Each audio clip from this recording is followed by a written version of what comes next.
tardes, ¿cómo están? Espero se encuentren muy bien el día de hoy, 13 de julio del 2023. Para los que me conocen y los que no me conocen, bueno, soy Adriana Bautista, su asesora en la unidad curricular Derecho Procesal Penal. Hoy vamos a hablar un poco de los sujetos procesales, la estructura y organización de los tribunales y pues algunas medidas de coerción personal, tanto gravosas como no gravosas. Y continuamos pues discerniendo o explicando lo que son las fases en sí del proceso penal, ¿no? Con respecto a lo que son los sujetos del proceso penal, bueno, los sujetos están constituidos por las partes que intervienen. Efectivamente, pues las principales son el órgano jurisdiccional como tal, que es el juez, eh, junto pues con el secretario, que fundamentan como la estructura principal. Y están las partes que son los que en su contexto se encuentran también como intervinientes del proceso. Las partes, ¿quiénes son? El fiscal del Ministerio Público, el defensor público, lógicamente el imputado y la víctima. Esos son los sujetos procesales, los más básicos y los principales dentro de un proceso penal como tal. En la organización o la estructura del tribunal o lo que es el tribunal penal, llámese los tribunales de primera instancia, están constituidos por los tribunales municipales, que ellos van por orden de cuantía, en todo caso por 8 años, hasta los 8 años que son los delitos menos graves, eso es su competencia. Los tribunales municipales penales, los tribunales de primera instancia, que están divididos en los tribunales de control, los tribunales de juicio y los tribunales de ejecución, los tribunales superiores o la Corte de Apelaciones como órgano o como tribunal superior que se encarga en todo caso de resolver las resoluciones cuando han sido recurridas por las partes.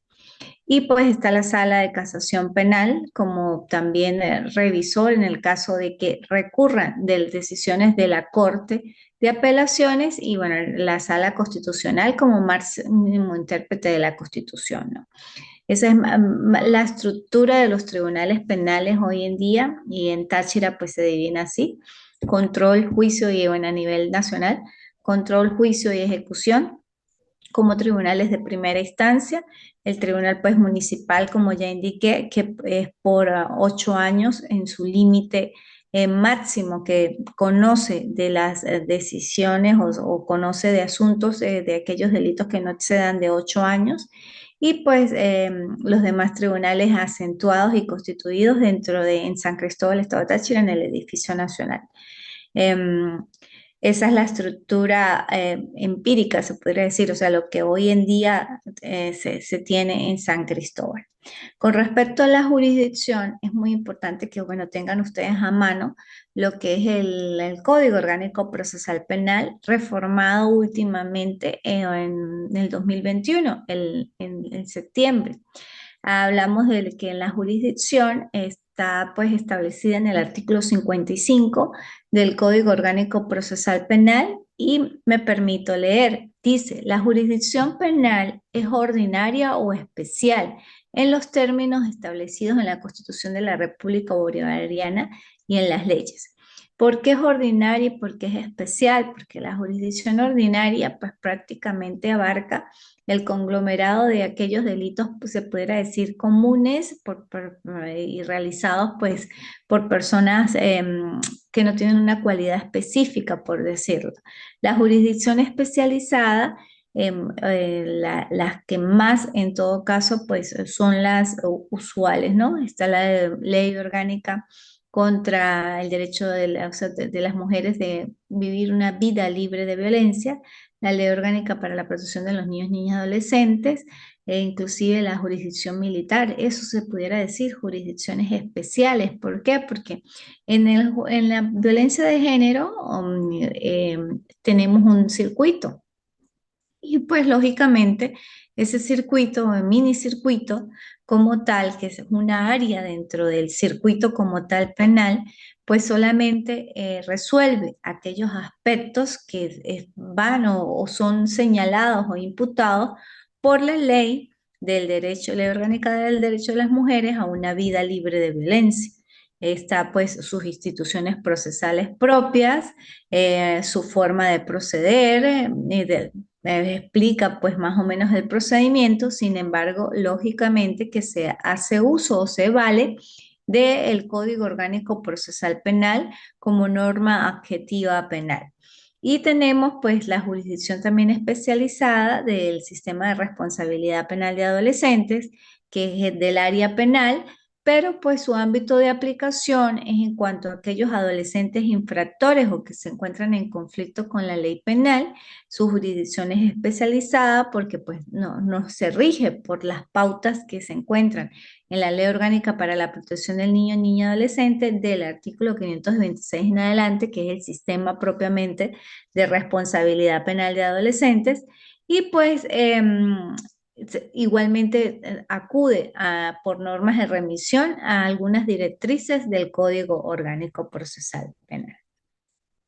El artículo 56 del Código Orgánico Procesal Penal pues me especifica un poco más lo que es la jurisdicción ordinaria y dice que corresponde a los tribunales ordinarios el ejercicio de la jurisdicción para la decisión de aquellos asuntos sometidos a su conocimiento conforme a lo establecido en este código y en las leyes especiales y de los asuntos penales cuyo conocimiento corresponda a los tribunales venezolanos según el Código Penal, los tratados, convenios, acuerdos internacionales suscritos y ratificados por la República Bolivariana de Venezuela. Igualmente, pues dice que la falta de jurisdicción de los tribunales venezolanos será declarada a instancia de parte por el tribunal que corresponda según el estado del proceso. La decisión será recurrible por ante el Tribunal Supremo de Justicia en sala político-administrativa. Esa es la jurisdicción ordinaria. Igualmente, pues establece la distribución de las funciones en el artículo 57 y dice que las respectivas funciones entre los distintos órganos del mismo tribunal y entre los jueces y juezas y funcionarios y funcionarias que lo integran se establecerá conforme a lo dispuesto en este código, la ley y los reglamentos internos. Los reglamentos internos de carácter general deberán dictarse en la primera sesión de cada año judicial y no podrán ser modificados hasta su finalización. Lo no previsto en este código relativo a la integración de los tribunales y sus órganos y las condiciones de capacidad de los jueces y juezas será regulado por la Ley Orgánica del Poder Judicial y la Ley de Carrera Judicial. Esa distribución de funciones pues atañe pues, a las leyes que indica ahí, inclusive la Ley Orgánica del Poder Judicial, a las funciones que establece el código en cuanto a los roles que ocupan los jueces dentro de ese mismo sistema.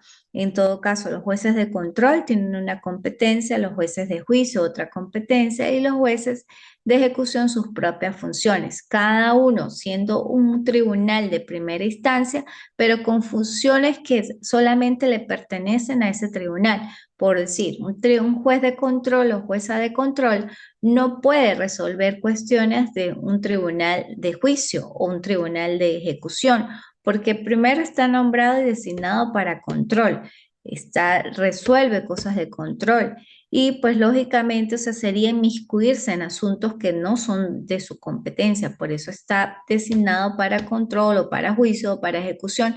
Inclusive las instituciones procesales en cada fase, llámese fase preparatoria o intermedia, que le atañe o que le compromete solamente al juez de control, pues tienen sus formas particulares de proceder, como ya lo he indicado en otras clases y como lo seguiremos viendo en el desarrollo de esta y de la siguiente. Una de las cosas sería, por ejemplo, en el caso de los jueces de control, ellos solamente resuelven las audiencias preliminares, las audiencias de flagrancia, otros tipos de audiencias como acuerdos reparatorios, suspensión del proceso a prueba, suspensión condicional del proceso, cuestiones y excepciones durante esas dos fases, pero tienen sus funciones propias. Ellos no pueden evacuar pruebas y estar en controversia en un juicio, en una audiencia de juicio donde recepcionen pruebas, testigos, no. Los jueces de control solamente están para esas dos fases, la fase preparatoria y la fase intermedia. Igualmente el juez de juicio pues no puede llegar a resolver cuestiones propias de, por decir, una audiencia de flagrancia, donde en una audiencia de flagrancia solamente se va a establecer y a resolver tres puntos determinantes: si existe o no flagrancia, el procedimiento a seguir y la medida de coerción aplicable. Eso es esa distribución de funciones propiamente. Luego tenemos la competencia por el territorio del artículo 58. La competencia territorial de los tribunales se determina por el lugar donde el delito se haya consumado. En caso de delito imperfecto, será competente el del lugar en el que se haya ejecutado el último acto dirigido a la comisión. Lógicamente que la competencia sí está determinada por el territorio, que en todo caso lo difiere de la jurisdicción, y por eso hay que establecer las diferencias entre lo que es jurisdicción y lo que es competencia. La jurisdicción es la facultad de decir el derecho. ¿Quiénes tienen la facultad de decir el derecho? Los jueces. De hecho, la palabra jurisdicción viene de dos vocablos latinos: juris, que es de derecho, y dictio, que es dicción, decir el derecho. ¿Quiénes están facultados a decir el derecho? Los jueces de la República Bolivariana de Venezuela. Sin embargo, esos jueces de la República Bolivariana de Venezuela pues están delimitados por competencia, sea competencia territorial, sea competencia por cuantía, Ay, ¿cuántos hay? y ¿Cuántos demás. Pues lógicamente ellos tienen una competencia delimitada por sus diferentes funciones, inclusive a nivel territorial. Por ejemplo, un juez de la República Bolivariana de Venezuela, o sea, nombrado para un tribunal de control en el estado Táchira, va a ser juez de la República Bolivariana de Venezuela en todo el territorio nacional. O sea, sigue siendo juez en Táchira, en Mérida, o sea, donde esté es juez, porque es juez nombrado por el máximo tribunal y demás, es juez. Pero ese juez solamente va a tener competencia y la facultad de decir el derecho en su estado, y más aún delimitado por razones de, inclusive de funciones, sean juez de control, sean juez de juicio, sean juez de ejecución. Esa es la competencia y las funciones de cada uno de los jueces. Igualmente, pues están las competencias subsidiarias en el artículo 59. Vamos a leerlo para pues, explicarlo. Dice: cuando no conste el lugar de la consumación del delito o de la realización de un acto dirigido a su comisión, aquel donde haya cesado la continuidad o permanencia, el conocimiento de la causa corresponderá, según se orden, al tribunal que ejerce la jurisdicción en el lugar donde se encuentren elementos que sirven para la investigación del hecho e identificación del autor, de la residencia del primer investigado o investigada, que reciba la primera solicitud del Ministerio Público para fines de investigación. Estas competencias subsidiarias se dan en aquellos casos de delitos, por lo menos como el secuestro, que son delitos continuos y que o sea, hay cronicidad en el tiempo, y que muchas veces donde la persona es secuestrada no va a pernoctar allí, sino la trasladan inclusive de estado en estado. En el momento de su rescate, pues se va a determinar la competencia, y por eso es una competencia subsidiaria. Si cesó esa privación de la libertad por secuestro, por decir en Mérida, pudiera ser Mérida el que conoce de la comisión de ese hecho delictivo, o puede ser donde inició en el estado de Táchira, pero eso pues va a ser determinado por el órgano jurisdiccional en el momento de presentación de las actuaciones, donde hubo el cese, donde es la residencia del investigado, de la investigada, donde es la residencia de la víctima. Bueno, son muchas cuestiones a dilucidar, pero ya en el caso concreto que se deciden, ¿no? Que se resuelven, ¿no? Igualmente, pues bueno, los invito a que ustedes ahonden con respecto a la extraterritorialidad, que es una forma también de verificar competencia en el momento de la comisión de hechos punibles. Igualmente, pues está la competencia por la materia, que es lo que al inicio de clase hablaba de los tribunales de primera instancia municipal en funciones de control.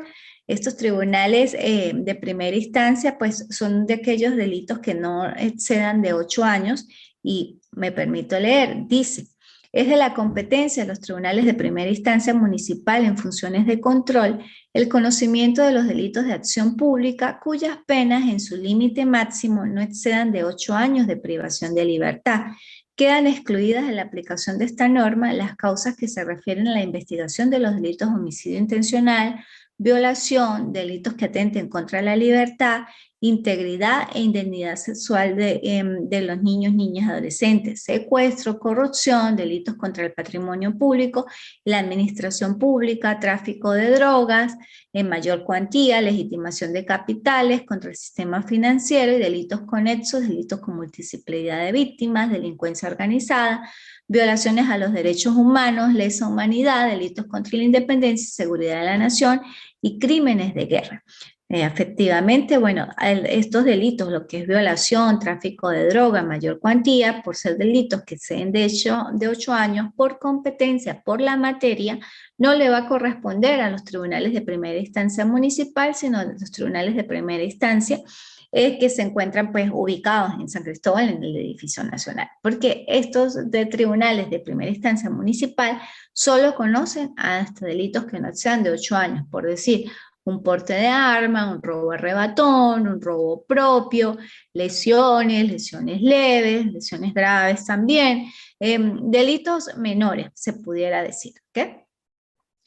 Y pues los tribunales de primera instancia estatal son los que van a conocer el restante de delitos como homicidios, aquellos delitos sumamente graves, pues que la pena ya excede de 8 años, conocen los tribunales estatales. Y eso lo dice inclusive pues el artículo 66 que dice es de la competencia de los tribunales de primera instancia estatal en funciones de control el conocimiento de los delitos cuya pena en su límite máximo excedan de 8 años de privación de libertad.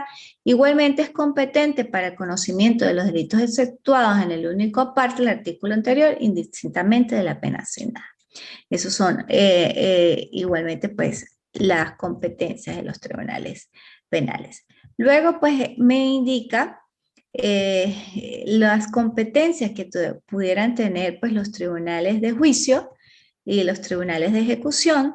Como hablaba anteriormente, pues cada tribunal tiene su función y eso es parte de la distribución de funciones organizacional inclusive de los tribunales nuestros venezolanos.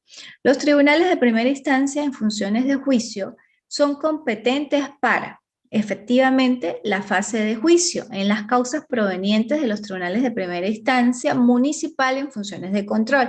¿Qué quiere decir esto? Que si un tribunal municipal conoció de un delito efectivamente que no excede de 8 años, pero que el imputado en la audiencia preliminar se consideró inocente o efectivamente no admitió su responsabilidad, pues lógicamente esto pasa a la fase de juicio y los tribunales estatales de primera instancia en funciones de juicio pues van a conocer sobre esos asuntos del tribunal municipal que pues no pudieron ser resueltos porque pues las partes o el imputado consideró que era inocente de los delitos imputados que fueron imputados primeramente o en su oportunidad en la audiencia de flagrancia y posteriormente en la audiencia preliminar. Igualmente, pues la fase de juicio en las causas provenientes de los tribunales de primera instancia estatal en funciones de control.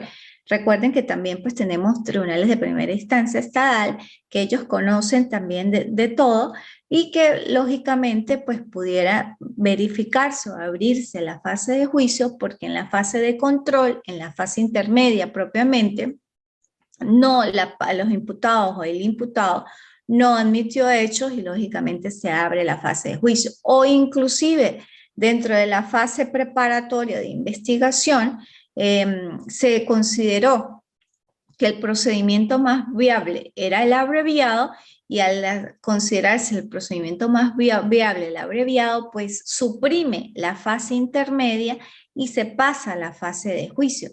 Por eso es que también por procedimiento abreviado en fase preparatoria o de investigación puede saltarse la línea de la fase intermedia y llegar directamente a juicio en estadal y conocer de esas causas.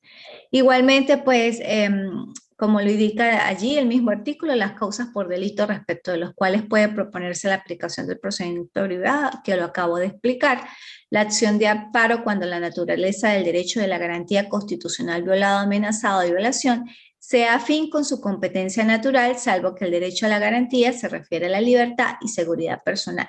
Las acciones de amparo son visualizadas y resueltas por el Tribunal de Primera Instancia de Juicio siempre y cuando sean asuntos concernientes propios de la fase de juicio, porque lo que respecta a la libertad y seguridad personal, eso le compete al Tribunal de Control, las acciones de amparo en lo que respecta a libertad y seguridad personal.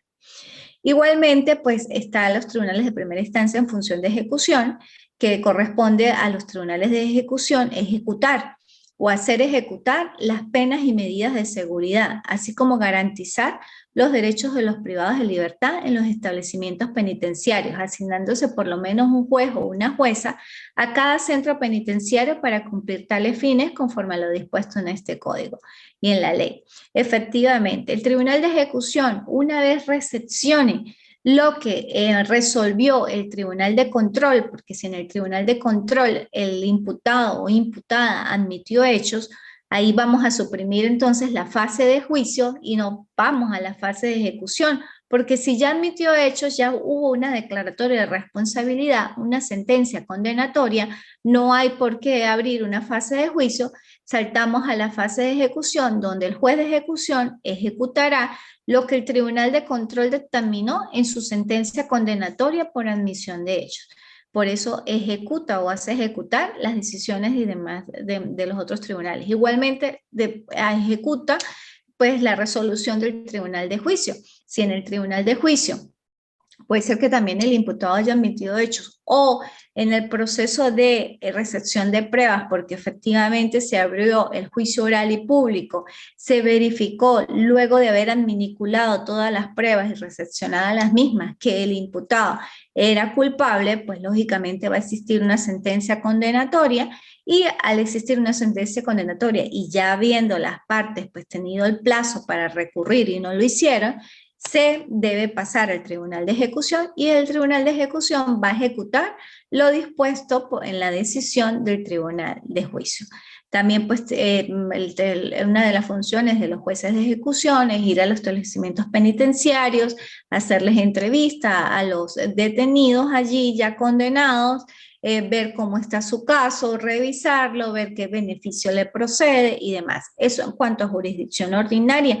Porque en jurisdicción especializada en lo que se refiere netamente al sistema de responsabilidad penal de adolescentes, el juez de ejecución lógicamente que tiene estas mismas prácticamente funciones, sin embargo, las instituciones procesales en materia de adolescentes cambian porque no podemos hablar allí de penas, sino de sanciones y no existen beneficios procesales. No se le puede a un adolescente aplicar un beneficio procesal, por decir, salida del establecimiento penitenciario para que trabaje o suspensión condicional de la pena. No, porque ese tipo de beneficios procesales no se computan en materia de adolescentes. Igualmente en materia de ordinaria se computan de acuerdo al tiempo redimido, 2/3 partes, 1/3 parte, la mitad. En materia de adolescentes es necesario revisar las sanciones cada 6 meses por lo menos y se sustituyen o se modifica la privación de libertad como sanción dependiendo de los resultados de los informes y se sustituye por otra, no se sustituye por un beneficio procesal como en materia de adultos. Por eso es muy importante pues también que tengan en cuenta que por eso son diferentes jurisdicciones con sus instituciones procesales que también difieren. La acumulación de autos está en el artículo 70, me permito leer, dice la acumulación de autos en materia penal se efectuaría en cualquier caso en el criterio judicial, depende de la relación que guardan entre sí los varios hechos enjuiciados. Ustedes dirán que es acumulación de autos, eso es acumulación de expedientes, pues lógicamente. Si un imputado tiene una o dos más causas, claro, con diferentes hechos, y bueno, también puede ser en un mismo hecho, pero en diferentes como circunstancias, ¿no? Pero casi siempre son, por decir, el imputado cometió un hecho delictivo, de porte de arma, le dieron una medida cautelar, salió en libertad, posteriormente cometió un robo arrebatón, posteriormente también salió en libertad y posteriormente cometió un homicidio. Ahí sí, lo detienen privado de libertad. Se observa por el sistema que llevan los tribunales que este imputado X tiene otras causas penales en otros tribunales. ¿Para qué resolver y tener tantas causas abiertas cuando yo puedo unir, cuando el juez puede unir esas tres causas en uno solo y en el momento de revisar y resolver, pues va a revisar por los tres hechos, por el delito de porte, por el delito de robo arrebatón y por el delito de homicidio? Y pues computa, hace la dosimetría penal y el concurso ideal y real de delitos a esos tres. O sea, igual hay justicia, igual más bien hay celeridad procesal porque se unen las tres causas que tenía el imputado X y se le resuelve pues más rápido. Eso es acumulación de autos. También pues tenemos la declaratoria de incompetencia, cuando un tribunal se declara incompetente o a solicitud del Ministerio Público, pues bueno, tiene que verificarse si esa incompetencia de verdad pues es con lugar o sin lugar y muchas veces pues es resuelta por el Tribunal de Superior, ¿no? Igualmente, pues dice que la validez que está en el artículo 72, los actos procesales efectuados ante un tribunal incompetente en razón de la materia serán nulos, salvo aquellos que no puedan ser repetidos. En cualquier caso de incompetencia por la materia, al hacerse la declaratoria se remitirán los autos, al juez o jueza o tribunal que resulte competente conforme a la ley. ¿Cómo es esto? Porque a veces uno lee el articulado y dice, ay, pero ajá, ¿cómo se hace? Tiene que estar uno en la práctica pues forense para saber cuáles autos o actos del tribunal se pudieran declarar nulos. Uy, ya me quedan 9 minutos. Ajá. Por decir, un tribunal se puede declarar incompetente cuando, habiendo recibido actuaciones, por ejemplo, de jurisdicción especializada, donde un adolescente fue aprendido en flagrancia porque su fisonomía y pues no tenía en ese momento identidad o documentación para poder observar, pero su fisonomía daba como adolescente, la ley orgánica dice que se presume adolescente hasta prueba en contrario. Se le instaura el proceso como adolescente con jurisdicción especializada con los tribunales de responsabilidad penal de adolescentes y se le hace la audiencia de flagrancia y el adolescente pues queda detenido. Pero el producto de la investigación y en la continuación del proceso se verifica que este adolescente no era adolescente, sino que era adulto en el momento de cometer un hecho delictivo, ya tenía 18 años. Pero lógicamente, recuerden que entre 17 y 18 hay casos donde no se puede determinar si efectivamente tiene 17 o 18 porque siguen siendo muy jóvenes, pero se determina en el supuesto, en el ejemplo que estoy dando, que este adolescente pues era adulto.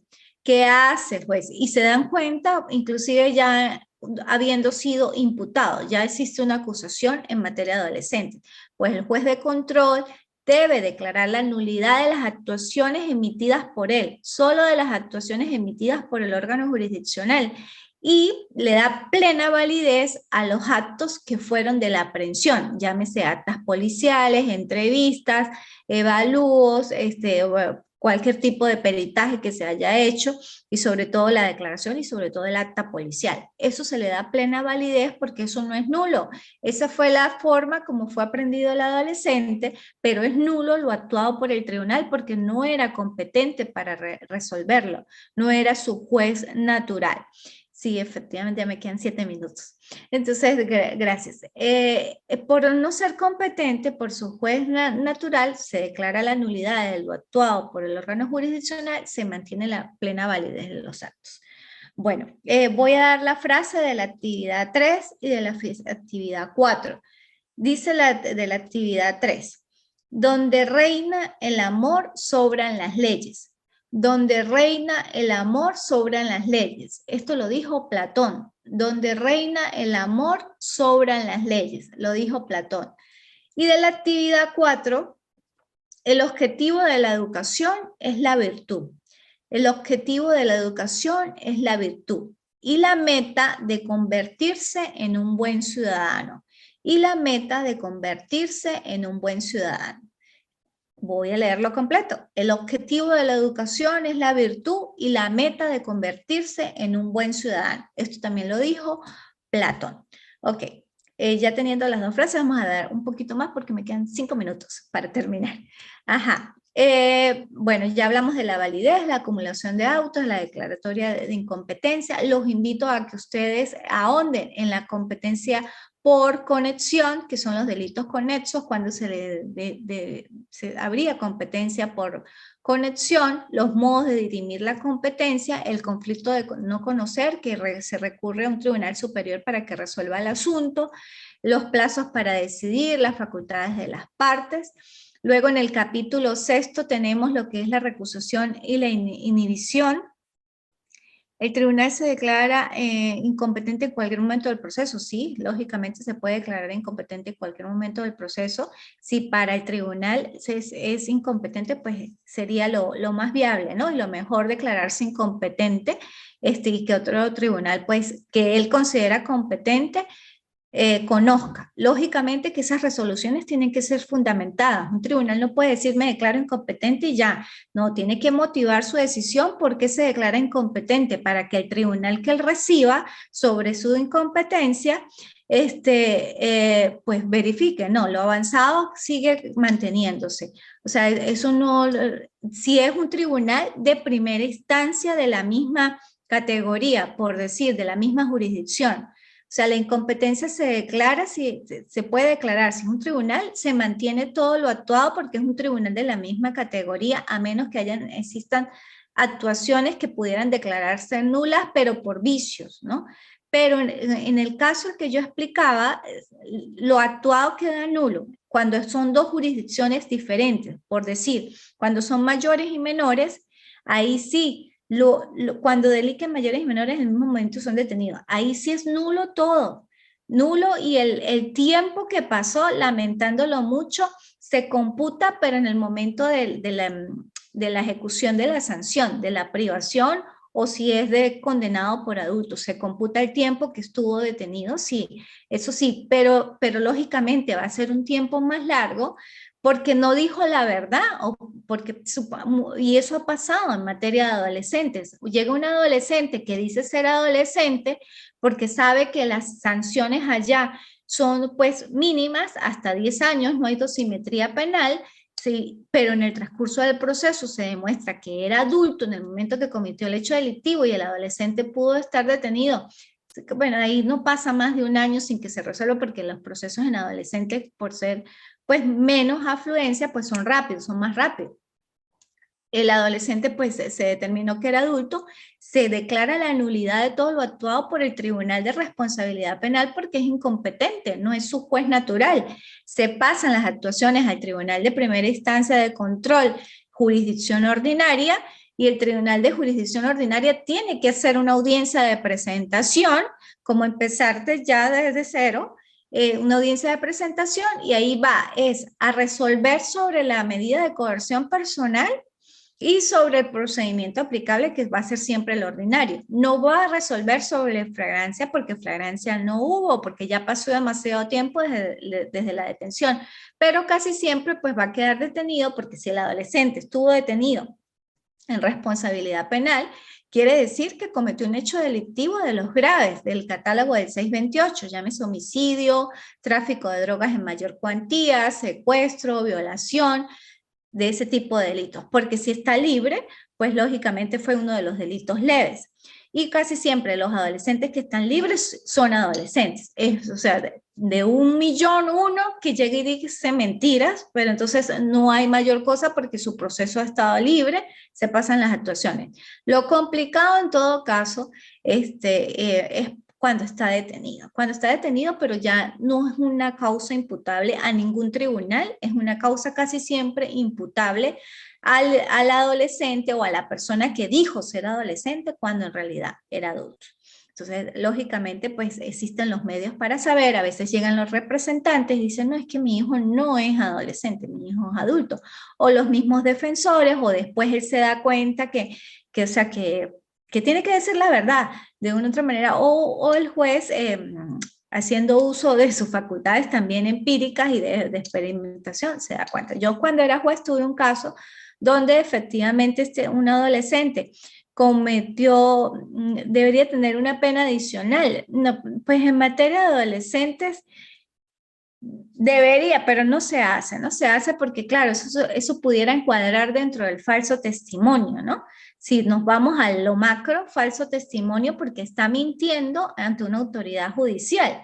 Lógicamente se pudiera abrir una investigación, pero pues no se hace, me imagino, por cuestiones de que va a estar detenido, va a seguir manteniéndose detenido. Otro proceso de investigación, eso le causa pues también gastos al Estado.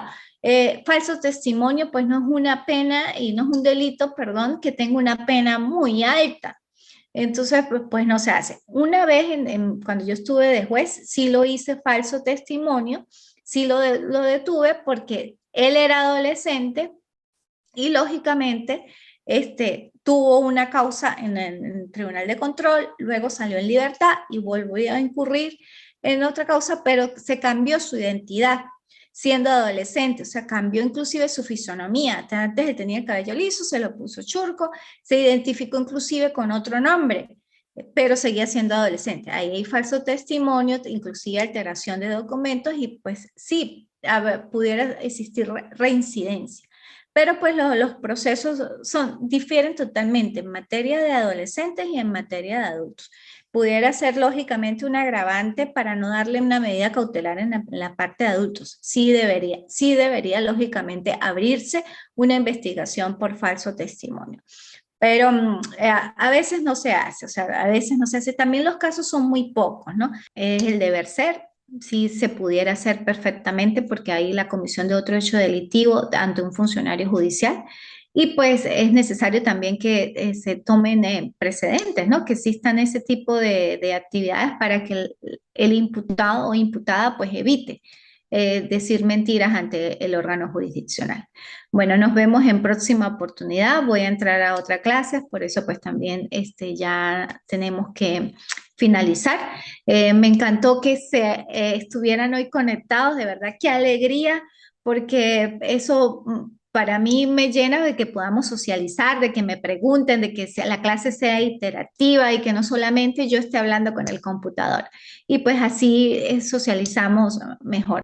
Estoy a la orden, yo sé que el tiempo es muy poquito, ustedes me pueden escribir por WhatsApp o preferiblemente o por el aula virtual también, pero si quieren oportuna y más rápida respuesta, por el WhatsApp. Si tienen alguna duda, inquietud, de todas maneras hay otro tercer encuentro, pero si vemos que ese tercer encuentro todavía quedamos cortos, pues pudiéramos hablar de un cuarto encuentro. Que la pasen muy bien, feliz tarde y gracias por compartir estos momentos tecnoformativos de la mano de su casa de estudios, el Instituto de Estudios Superiores de Investigación y Posgrado, Ventanas al Conocimiento, de Táchira, Venezuela para el mundo. Chao.